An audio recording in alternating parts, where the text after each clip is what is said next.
안녕하십니까. 토요로입니다. 음, 네, 연달아서 두 번째 강의를 바로 시작하겠습니다. 예산안 두 번째고요. 지난 시간에는 예산에 대한 정의와 누가 작성하는지, 그리고 기간은 언제까지, 그리고 우리가 그 법령상 어디까지에 대해서 그걸 예산을 기간을 정한 거를 금액을 추정을 하고, 그리고 그거를 어디 부분까지 구성을 해야 되는지 그 법령만 봤어요. 정의를 보신 거죠. 이번에는 오는 시간에는 예상의 실제 실무 사례를 보여드리고 구성 요소들을 한번 보여드릴까 합니다. 그러면 바로 시작하겠습니다. 구독과 좋아요 마구 눌러주시고 우리 격리 여러분들 환영합니다. 자, 주변에 추천 많이 해주시고요. 그러면 여러분들도 복 받으실 거예요. 엄지척. 자, 그러면 예산안 구독, 좋아요 들어가고 두 번째 예산 작성하기 합니다. 펜을 빨간색. 예산을 작성할 때 이거는 그냥 한 폼인데요. 지난 시간에 말했다시피 예산안에 대해서 그러니까 규정이 폼이 어떻게 정해지고 이거에 맞춰서 하라고 구체적으로 알려주는 건 없어요. 거기에서 보면 맨 마지막에 실무자들한테는 아파트마다 다르다. 즉 얘는 관련 규정이 없고 귀하게도 얘가 어떻게 하라는 지침이 없기 때문에 여러분들이 원하는 형태로 변환하셔도 문제가 없다는 거죠. 역으로 보면. 그러면 폼을 한번 여기서 한번 알려드리고 두 아파트를 한번 사례를 비교해 드릴게요. 그러면 보겠습니다. 얘는 보시다시피 표지이죠. 표지는 2019년도, 우리는 이제 2020이죠. 2020년도 사업계획 및 예산안에 대해서 하고, 요거는 법령이니까 시행령 26조 1항에 의거해서 회계기간은 만약에 이번에 2019년에 9기였으면 2020년에는 10기가 되겠죠. 얘는 2020년 1월 1일부터 2020년 12월 30일까지 동대표 이렇게 하시고요. 표시해주고 아파트명하고 작성자 뭐 이렇게 격리주임, 관리과장, 관리소장 이런 식으로 이제 체계적으로 하셔도 되고 아니면 여기는 굳이 그 책임자 소장만 쓰셔도 돼요. 작성자 무슨 소장 이렇게 하셔도 됩니다. 여기서는 이건 중요합니다. 제출일자는 11월 연도는 보지 마시고 승인일자도 언제인지 회의 끝나고 바로 작성할게 빈칸으로 남겨두는 경우죠. 이게 바로 표지입니다. 예산안 작성할 때 모든 서류는 올릴 때는 그 회사는 폼에 표지를 한눈에 얘가 뭔지 표지는 만드시잖아요. 회계 기간을 집어넣으시고요. 제출일자와 승인일자를 기재합니다. 10조 1항에 따라 사업주체로부터 공동주택의 관리 업무를 인계받은 관리주체, 소장미라 했습니다.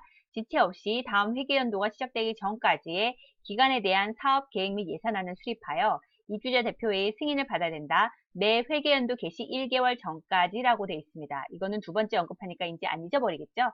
관리사무소와 입주자 대표회의 결재인 표시합니다. 다음 페이지 지우고요. 앞에 표지였다면 두 번째는 목차가 들어가죠. 그래서 목차는 예산 편성의 개요, 예산 총치, 지침이죠. 예산서 총계표, 그 전에 있던 총계표 및 순계표로 했지만 아파트는 순계표 의미가 없다고요. 예산 세부 명세서, 사항별 성명서, 세입 세출도 첨부를 합니다. 기타. 얘는 세입 세출 첨부하는 거는 본인이 하셔도 되는데 이거를 안 하는 아파트도 있더라고요. 케이스 바이 케이스예요. 이건 정해진 건 없어요. 본인이 만약에 처음부터 맨 땅에 헤딩한다면 얘는 굳이 첨부 안 하셔도 된다. 근데 될 수 있으면 하시는 게 좋죠. 본인이 힘들어요. 아무것도 없는 거에서 숙지 값을 만드는 게 더 힘들어요. 그러니까 뭔가 위조한다면은 뭔가 원본이 있어야 되는데 원본을 보고 위조를 하기 쉽죠. 아무것도 없는 상태 위조는 너무 어렵다. 목차 작성 방법, 공동주택 회계기준 제50조 예산 편성 지침, 예산 사항별 설명서 각 항목의 산출 기준을 명확하고 상세히 기록하고요. 예산 총계표, 순계표는 없다. 기타 재무의 상황과 세입 세출 예산의 내용을 명백히 할 수 있는 서류가 첨부되면 됩니다.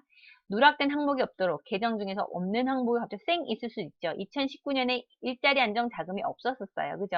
그렇게 그냥 관행적으로 하다가 나중에 이 계정이 생겼지 하지 않도록 평상시에 10월 달은 관리를 잘 하셔야 됩니다. 전년 대비 변경되는 내용이 있는 경우는 반드시 계정이 새로 생기면 표기를 하고요. 그리고 없어지는 것도 표기를 하셔야 됩니다.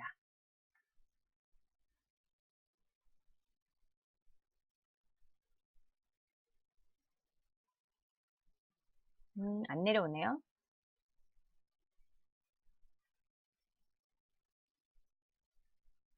됐어요. 좀 문구를 여기는 좀 뜯어볼까요? 잘 안 보이실 것 같긴 한데, 이거죠. 예산 편성, 개괄, 개요, 기존 방법, 그 다음에 예산 편성 지출 비용별, 수입 예산, 지출 예산 이렇게 이제 세부적으로 쓰는 경우가 있어요. 근데 전에 아파트 예산을 보고 이게 있으면 요거 이대로 쓰면 돼요. 이거는 기존에 있던 거 쓰시면 되죠. 얘도 마찬가지. 여기는 값만 수정하다 뿐이지 여기는 크게 건드실 건 없을 것 같아요. 본인이 읽어보시고 문안을 바꿔야 된다면은 소장님과 여쭤보셔서 상의하셔서 문안 바꾸셔야 됩니다. 이거 자체를 자기 마음대로 훅 바꾸시면 안 돼요. 왜냐면 이거 하던 게 있어가지고 여기서 뭐 예를 들어서 위스타 관리비는 거래 금액을 기준으로 산출이라고 했는데 갑자기 우리는 정산제로 하면 좋겠다. 갑자기 얘는 정산제만 문구 써버리면 이거는 완전히 본말이 전돌된 거죠. 우리 아파트 규약하고 안 맞잖아요. 근데 규약에 대해서 더 잘 알고 계시는 분은 소장님이시니까 같이 물어보셔야 됩니다. 본인 마음대로 하시면 안 돼요. 아무 생각 없이 또 소장님 또 받으시면 안 돼. 꼼꼼히 보셔야 됩니다. 2020년 되겠죠? 예산 편성 개요. 관련 근거, 공동주택 시행령 20조 1항을 근간으로 하고 관리규약의 8조의 의결 편성, 예산 편성 방향, 물가 상승률은 5%를 잡았네. 이 아파트는 감안하였음. 근데 이번에 2020년 물가 상승률이 그렇게 높지 않았잖아요. 이거는 물가 상승률은 만약에 경제, 사회, 현재 2018년 기준 물가 상승률이라고 돼 있으면 18년 기준을 써야 되는데 그건 너무 어렵죠. 그죠? 그냥 통상 물가 상승률이면 뭐 그렇게 쓰시면 되는데 이거는 본인 마음대로 하지 마시고 소장님하고 물어보세요. 감안하였음. 최저임금이 작년에는 10.9% 인상했으니까 매년 예측 물가 인상률 7.6% 정도 뭐 이런 문구는 경기가 마음대로 할 수가 없잖아요. 물어보셔야 돼요. 마음대로 하지 마시라. 예산을 필요로 한 최소의 소요 경비로 최대 효과를 지향하고 이거는 이제 얼마나 좋은 말이에요. 그죠? 이런 건 적극적으로 쓰세요. 예를 들어서 이제 뭔가 예쁘게 꾸며주는 거잖아요. 예산에 실제 적용되는 부분의 사업계획 등의 일부분에 해당되고 나머지는 발생주의 원칙 근거한 정산제 성격으로 예산 편성함. 뭐 이런 문구 들어가야지 약간 발을 뺄 수 있죠. 그 다음에 이런 문구들 뭐 이렇게 일반 관리비 관리의 수익 비용은 1월부터 뭐 9월까지 실적 기준으로 감안할 편성. 그러니까 여기는 이 문구를 보면 1월부터 9월까지 토탈을 나누기 9개월 하면 한 달 기준이 나오죠. 그리고 곱하기 12달 이렇게 계산했다는 얘기예요. 일반 관리 비준 직원 인건비는 인상 협의가 되어 있지 않아 정부 최저임금 인상률로 적용 뭐 이런 식으로 표시하면 될 것 같아요. 그 다음에 이쪽 부분은 왜냐하면 우리가 급여 인상하는 바로 안 되잖아요. 예산 잡으면 하면 좋겠는데 이런 경우 같은 경우는 이렇게 발을 뺄 수 있는 문구를 꼭 집어 넣으시는 게 좋아요. 근데 이거 누구 마음대로? 당신 마음대로? No. 소장님한테 여쭤보셔야 됩니다. 전기, 수도 등 에너지 비용은 전년도 실적 기준. 이거는 과장님이 때 되면 한번 정리를 해요. 1년치를. 에너지 사용을 감안한 편성을 하셔야 되고요. 장기선 충당금은 인상했으면 표기를 하는데 왜냐면 이번에 여기는 장충이 올랐어요. 그죠? 근데 올라도 끽해봐야 100원이네요. 편성했다라고 표시해 준 거죠. 나머지는 이게 문구를 이런 게 여러분들이 만약에 전혀 모르는 상태에서 하는 이 문구들을 만들 수 있겠어요? 그건 어렵습니다. 근데 이건 기본적으로 소장님들께서는 이런 걸 많이 쓰시고 많이 보셨기 때문에 문구를 만드실 수 있어요. 그러니까 이런 건 소장님한테 넘기셔야 됩니다. 본인이 이걸 함부로 건들 수 있는 건 아니에요. 근데 만약에 이게 있어. 기본 폼은 있어. 그러면 소장님한테 드리고 수정할 것 있으면 좀 달라고 해야지 이것까지도 여러분이 하려고 하면은 너무 일이 버겁습니다. 예산 총칙은 2019년 세입과 세출 예산 총칙은 세입, 세출, 세부 명세서와 같이 편성한다. 그럼 얘는 세입, 세출, 계산서, 결산서가 첨부 돼 있을 거예요. 이렇게 해서 이제 이런 걸 뜯어보시면 돼요. 여러분들이 한번 읽어보시면 좀 그렇게 두렵진 않아요. 안 읽어봐서 그렇지. 이거는 또 다른 사례죠. 예산 편성 지침의 목적, 총칙 이런 거는 거의 비슷비슷하거든요. 아파트들이.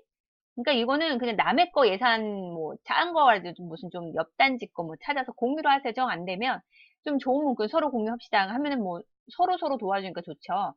예산 절감 방치 뭐 이런 거. 지나가다가 옆단지 언니 점심 먹을 때 만나잖아요. 그럼 인사하면서 언니 예산 짜셨어요? 하고 물어보고 우리 정보 좀 공유해요. 저 너무 힘들어요. 뭐 이렇게 얘기하면은 아 그래요. 너는 네 알아서 하세요 하고 가진 않진 않아요. 그죠? 여러분이 좀 이렇게 살글살글 웃어야지. 또 이때 돼서 이제 인사 그러면 너무 사람이 그렇습니다. 얌체 같아요. 뭔가 부탁을 하려면 진짜 내가 여러분들 한 가지 말씀드리게 뭔가 부탁하려고 하면은 그냥 못 보는 사람 쪽지 보내거나 그런 거는 좀 지양하셔야 돼요. 그거는 상대방이 나에 대해서 뭔가 알 때 적극적으로 도와주는 거지. 내가 그 사람을 전혀 모르는데 그 사람이 나한테 뭔가 질문하면 난 그거를 생각해서 글을 써서 보낼 때 내 머리에 그게 다 기억이 돼 있으면 그냥 자동 오토로 막 나왔지만 우린 AI가 아니잖아요. 옛날에 이거 어떻게 했었지? 다시 그거를 누군가한테 조언한다는 건 매우 조심스럽게 해야 돼요. 대충 알아서 대충 했으면 그 사람은 그 질문에서 답변해준 자의 그 사람의 신용 상태만 믿고 덥석 일을 벌이다가 일이 커지는 경우도 있어요. 그렇기 때문에 질문할 때도 정확하고 구체적으로 질문하고 대신 이 사람이 상대방하고 인간관계가 어느 정도 꾸준히 있었어야 돼. 하다못해 눈인사라도. 잠깐 만나서 밥이라도. 이런 식으로 인간관계가 어느 정도 쌓아야지 그거에 맞는 그 깊이만큼 질문할 수 있는 거지 무조건 가서 도와달라고 한다고 해서 이 사람이 도와줄 거라는 기대를 하면 안 돼요. 인간관계는 그게 아니잖아요. 물론 주고받고 무조건 계산적으로 바라는 게 아니라 이제 내가 진짜 호감이 가는 사람들이 있으면 도와주죠. 근데 그 호감은 아무나 생기진 않아요. 그죠? 그렇기 때문에 본인이 뭔가 부탁할 때는 정말 미안하니까 정중하게 요청하셔야 돼요. 가끔 가다가 어떤 격리분들은 사무실로 전화해서 뭐 아파트죠? 아, 네, 그렇습니다. 그러니까 질문 좀 할게요. 무슨 뭐 입주민처럼 질문하는 격리가 있었어요. 근데 그분이 급여에 대해서 막 꼬치꼬치 깨mus는데 솔직히 저는 그때 되게 바빴거든요. 근데 그걸 설명해주고 그게 어떻게 하는지 내가 그거를 왜 얘한테 지금 그걸 시간을 들여가면서 제가 그걸 해줘야 됩니까? 일도 바쁜데. 그 당시에 그 보일러가 잔고장이 많아서 민원이 진짜 폭주하고 있었어요.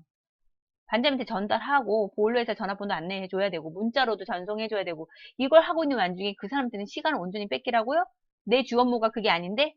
그건 아니죠. 그래서 제가 죄송하지만 이거는 본인이 계산하시고 검색하시면 될 것 같다더니 바쁜데 저는 시간 빼서 미안해요. 전화해서 기분 나빴나 보네. 앞으로 전화 안 할게. 전화 꾹 끊는 거예요. 솔직히 열받아서 쫓아갈까 하다가 아 그래 너는 그 정도구나 그러고 생각하고 말았어요. 근데 1년 뒤에 또 전화 왔더라고요. 그래서 제가 그랬어요. 예전에 저한테 전화하셨던 분 맞냐고. 그러니까 본인도 느낌이 왔겠죠. 아, 그때 그 사람 아직도 다니는구나. 밖인 줄 알고 전화했거나 아니면 본인이 기억 못했거나.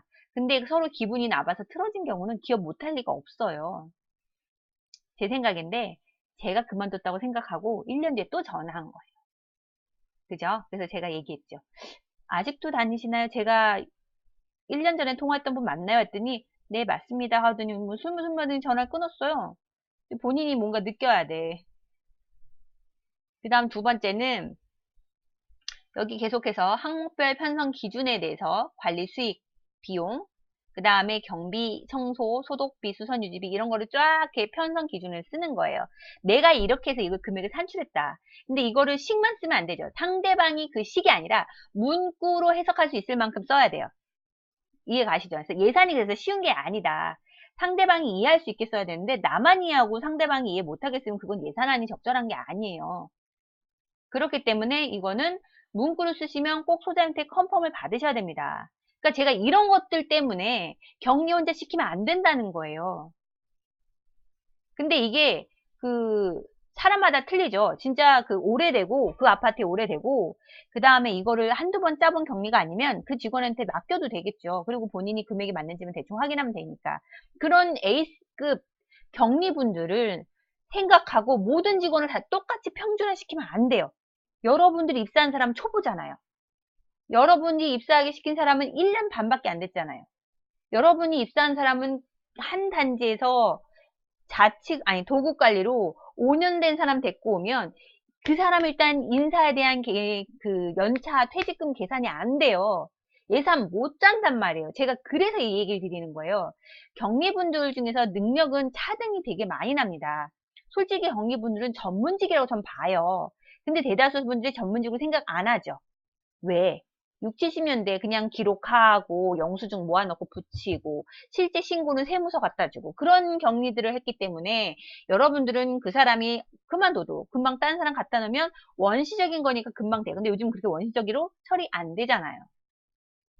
모든 것도 4대 보험도 팩스로 보내고 끝낸 게 아니에요. EDR로 들어가고 잘못 신고하면 꼭 과태료 받고 그게 쉬운 게 아닙니다. 원천징수도 그렇고 연말정산도 그렇고 그렇기 때문에 여러분들이 그 직원을 채용할 때는 그래서 경력직을 쓰긴 하는데 부득이하게 지원을 안 하거나 인수인계가 안 돼서 초보를 했으면 소장님도 초보에 대해서 힘든 걸 이해하시고 도와주셔야 돼요. 전 그것 때문에 제가 맨 처음에 유튜브 영상할 때는 소장님의 하셔야 된다는 업무 분야를 확실히 선 그은 게 바로 이 부분이란 말이죠. 초보는 소장님도 알려주셔야 됩니다. 알려주실 수 있는 만큼 깜냥이 되셔서 그분을 케어해서 키워주셔야 돼요. 근데 그 어느 중에는 직장이 장난이야? 지가 공부해야지 라고 하신 분도 있어요. 그러면 자기가 알아서 할 수 있는 격리를 데리고 오시면 돼요. 조건과 환경이 맞으면 그런 직원을 얼마나 데리고 올 수 있어요. 근데 아파트가 시끄럽거나 급여가 진짜 작으면 그런 직원 못 데리고 와요. 그럴 때는 소장님도 그 직원의 애로사항을 좀 봐주셔야 된다라는 거죠. 같이 동고동락 하시는 사이잖아요. 왜냐하면 제가 실습해서 보냈는데 초보다 보니까 경력이 없어서 너무 많이 소장님들이 시키시는 거예요. 근데 걔가 이제 맨날 야근을 해. 솔직히 말해서 그게 좀 짜네요. 저는 초보일 때도 야근은 잘 안 했어요. 딱 2번만 하고 부가 때 그때 하고 그 다음에 맨 처음에 인수인계 받고 다음날 중간정산 할 것 때문에 중간정산에서 좀 공부를 더 하고 가느라고 그때 딱 2번 야근하고 그 다음 무조건 할 일 있으면 아싸리 일찍 가고 칼퇴근했어요. 그냥 내 에너지 쓰기는 싫었어요. 왜냐면 그리고 일할 거 있으면 주말에도 일을 싸가져가서 집에서 EDI 되잖아요. 할 수 있어요. 그 정도 에너지는 갖고 있으셔야 돼요. 대신 너무 이렇게 야근하는 거 습성을 들이면 업무 강도가 루즈해져요. 좀 남으면 되겠지 이런 식으로. 근데 우리는 그러려고 이제 일하는 건 아니잖아요. 그래서 제가 강조하는 거는 작성에 대해서 책임지는 건 소장님이시고 내가 책임져야 될 거를 경리한테 온전히 맡겼다가 잘못되면 힘드니까 서로 힘들고 원망한단 말이죠. 그러니까 그렇게 하지 마시라. 라고 제가 또 강조드립니다. 저희 격리분들을 많이 도와주시길 바랍니다. 격리분들도 좋은 소장님 있으면 적극 협조해 주시고 서포트 해주는 거는 맞다고 봐요. 그 좋은 소장님 가시면 나쁜 소장님 물론 대다수 좋으신데 진짜 그 힘들게 하시는 유형의 분이 오시면 다들 힘들어잖아. 그때 그분 좋아하는데 그 늦게 후회하지 마시고 좋은 분 있을 땐 잘 모셔주는 게 예인 것 같습니다. 계속합니다. 또 하다 보면 이렇게 잔소리가 나오는지 모르겠어요.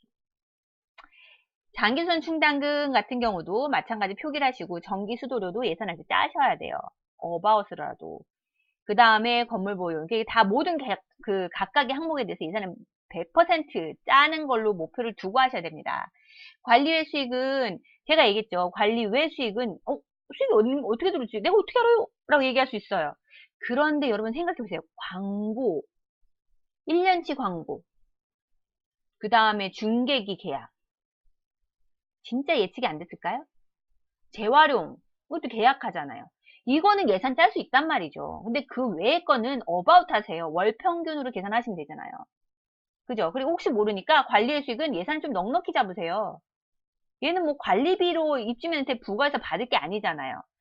예산은 넉넉히 잡았다가 적게 거두면 문제가 안 돼요. 근데 적게 했다가 너무 많이 하면 그것도 문제란 말이죠. 이해 가세요? 그 다음에 이게 예산에 대해서 그 관리의 수익은 잘 잡아야 되는 게 관리의 비용이 얘와 엮여요. 예산안의 금액의 몇 퍼센트를 이렇게 하는 문구가 들어간단 말이에요. 그것 때문에 이게 예산 잘 짜부셔야 돼요. 주차 수익 같은 경우 알뜰량 재활용, 검침 수익 이런 것도 다 넣으셔야 돼요. 승강기 광고, 연체료 수입 등 자 실적을 반영해서 산출했다라고 이렇게 써 있어요. 그러면 실적에 대해서 반영했다는 거는 그 월별 다 전체를 합한 다음에 그냥 나누기 9개월 거 가지고 했는데 나누기 9한 다음에 곱하기 12 해도 되고 그 다음에 흐르는 본 거죠. 만약에 얘가 다 입주한 아파트면 그렇게 하면 되는데 초기 입주 단지면 그렇게 하면 안 되겠죠. 앞에 금액은 적을 거 아니야, 당연히. 지금 시점을 기준으로. 뒤에는 입주가 천천히 들어오면 입주민들이 점점 많아지니까, 그때는 광고도 많이 들어오고 할 거니까 수익이 달라지겠죠. 이럴 때는 1년치를 보면 안 되고, 추세를 보셔야 돼요, 추세. 추세 잡아서 잡으셔야 돼요. 이해 가시죠? 추세는, 비율로 할 수밖에 없습니다. 주식 계산하듯이. 제가 너무 이렇게 구체적으로 하나요? 이거 보면서 막 이렇게 기운 빠지는 거 아니야? 어쨌든 대충 짜는 방법하고 중급으로 짜는 방법하고 아주 고퀄로 짜는 방법 이렇게 그렇게 안내를 해드릴게요. 그럼 여러분도 편한 대로 이제 선택하시면 되잖아요. 제가 얘기했다시피 예산은 정해진 규정이 없다. 폼은 지금 얘기하는 거, 이 폼은 가져가는 건 맞아요. 근데 이 폼 안에 디테일하게 들어가는 거는 규정된 바가 없습니다. 재활용품 비용, 공동체 활성화, 연체료 독촉비, 정기검침, 차감관리비, 관리비 차감 적립금 얘기하는 거죠. 예비비, 이 예비비가 참 문제가 많아요. 경기도는 예비비 적립 안 되게 됐습니다. 그러니까 기존에 있던 건 예비비는 사용하셔도 되는데 적절하게 쓰셔야 돼요. 예비비는 얘가 급박하고 예산이 안 잡히고 금액이 또 정해져 있어요. 근데 그거를 범위를 넘어갔다? 그러면 얘는 회계사님이 지적 나와요. 그래서 이게 좀 그렇다. 그래서 앞으로는 예비비 적립금을 적립 안 하는 추세로 가고 있습니다. 차라리 관리비 차감 적립금을 하세요. 걔는 쓸 수가 있어요. 세무주치 이용 수요까지 예산에 다 잡습니다. 그리고 이제 얘는 잠깐 화면을 내리고요. 화면을 잠깐 내리고 엑셀 된 거 한번 보여드릴게요. 타단지 예산서. 여기는 너무 응용 버전인데 여기는 봤더니 너무 어렵게 해놨더라고요. 그럼 좀 더 쉬운 거. 아주 쉬운 건 안 할게요. 여기 보면 좀 제가 갖고 있는 게 2018년도 예산이니까 이건 2017년도에 잡았겠죠. 여기서 보면 맨 앞에 표지, 뭐 관리비 예산안 운영계획서 이렇게 돼 있죠. 그러면 두 번째는 급여 인상안 이렇게 현행과 1안, 2안, 3안 이런 식으로 해서 이제 계산을 기본 잡아줍니다. 이 급여된 거는 다음 시간에 연이어서 할 거니까요. 일단 폼만 보세요. 왜냐면 급여가 되게 중요하죠. 일반 관리비에서. 그 다음에 직원 급여 비율표. 이거는 직원 직책상 누구누구 받았는지. 그 다음에 예산 편성 운영 계획은 이거는 각 계정 항목별로 어떻게 산출되어 있는지 이렇게 쓰시면 돼요. 급여, 재수당, 연차, 퇴직금, 4대 보험료, 식대 등 복리후생비 이런 식으로. 그리고 4대 보험은 요율이 있기 때문에 여기 보면 계산한 게 보시면 함수를 걸어놔서 계산을 하게 돼 있습니다. 일반 사무용품비, 그죠? 그 다음에 도서인쇄비. 그리고 여기는 이 아파트는 좀 특이한 게 제곱미터당 단가까지 했어요. 근데 솔직히 이것까지는 굳이 필요가 없을 것 같아요. 월간, 연간 요 정도까지는 해도 될 것 같아요. 그 다음에 통신료, 우편료, 피복비 웬만한 건 다 집어넣습니다. 이렇게. 그 다음에 여기는 관리비 예산 편성 내역서. 아까 했던 거는 이렇게 우리가 얘는 폼이 어떻게 되냐면 어떤 거 관리비 급여는 편성 기준은 기본급이 편성이 되는 거고 직책수당이 재수당이 포함되는 거고 물품구입 및 업무적 교통비 같은 거는 교통통시비로 편성한다라는 걸 그냥 얼추 알려준 거예요. 그러니 금액은 예산 잡은 금액 그대로 뒤에 요거 편성 세부 내역 금액을 따라왔겠죠. 함수로. 그래서 얘 금액이 어떻게 됐냐면 2017년 집행과 예산안에 대해서 증감하고 얘가 어떻게 산출됐는지 여기를 보시면 예상 산출 내역에 수식이 다 들어가요. 자, 그럼 이게 쉽게 짜는 건 아니겠죠. 어느 정도 보셔야지 가끔가다 이것도 계산 잘못해서 금액 틀어지는 사람들도 있더라고요. 재차 확인하셔야 된다. 예산은 그렇게 쉽게 짜는 건 아닙니다. 결산은 오히려 쉽습니다. 결론을 나눠놓고 비율에 따라서 그냥 배분만 쫙쫙 해주면 돼요. 그 배분한 항목이 몇 개 안 돼요. 그러니까 걔는 더 쉬워. 근데 얘는 뭐예요? 계정 소소한 것만 다 계산하셔야 돼요. 평균 관리 비교표. 여기는 평균, 용역 제한 평균 관리비, 제곱미터당 여기는 그게 중요한가 봐요. 이걸 쓰는데 이건 안 하셔도 됩니다. 평당 관리비 안 하셔도 됩니다. 그러니까 여기는 좀 너무 쓰잘데기 없는 게 많이 한 것 같아요. 그리고 여기는 특이한 게 또 뭐 있냐면 타단지 분석도 됐어요. 옆단지, 급여, 우리 단지 뭐 이런 거 있잖아요. 근데 이런 거는 급여가 비교적 싼 단지를 비교하시는 게 좋습니다. 그 다음에 연차 수당 산출 내역. 요렇게. 퇴직금 산출 내역. 근데 얘는, 요거는 첨부하는 게 아니라, 이거는 계산하려고 시트를 옆에다 만든 거예요. 그러면 얘는 뭐 있냐면, 실제 할 때는 표지 내고요. 급여 인상 안 첨부하고요. 그 다음에 직원급여 비교표는 이건 굳이 안 해도 되겠죠. 예산 편성 운영 계획하고 편성 세부 내역서 요거 이것만 넣어도 돼요. 이렇게 해서 예산 짜부셔도 돼요. 근데 지금 제가 많이 보여드린 거는 얘를 산출하려고 모든 근거 자료를 갖다 넣으려니까 시트가 많은 거예요. 계산이 어떻게 나오는지 찾으려니까. 이해 가시죠? 이거 말고 또 하나가 더 있어요. 하나를 더 보여드릴게요. 얘도 난이도가 생각보다 좀 이렇게 자세히 뜯어보면 그렇게 어렵진 않은데 초보분들한테는 어려울 수 있을 것 같아서 맨 앞으로 보겠습니다. 얘도 총괄표. 근데 얘는 보면 표지는 안 해놨네요. 표지는 뭐 안 만들었나 봐요.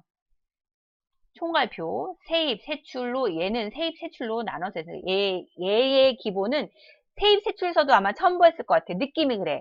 세입하고 세출이 있죠. 관리 수익하고 관리 외수익을 세입이고 세출은 관리 비용과 관리 비용이 있겠죠. 이렇게 토탈로 이제 비교를 해준 거예요. 일단 이렇게 시작하고 들어가고 예산서 세입에 대한 거, 그 다음에 얘도 관리 세입 예산서. 그러니까 얘는 세입 세출서를 좀 바탕으로 작성한 그 예산안의 예시예요. 그 다음에 세출 이런 식으로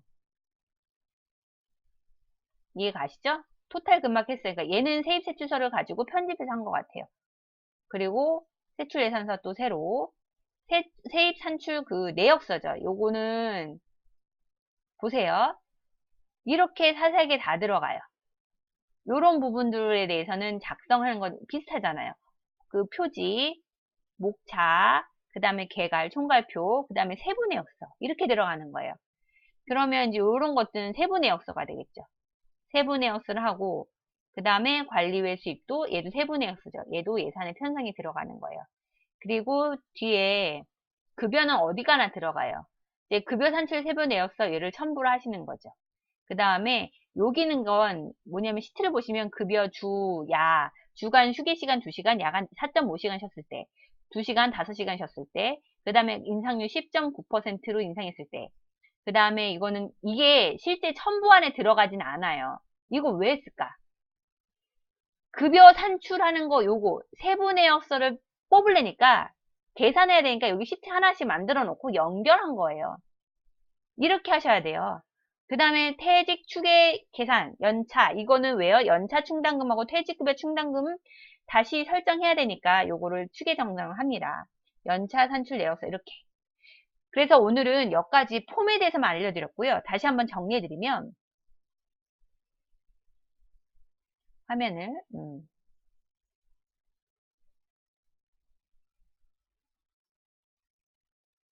잠깐만요.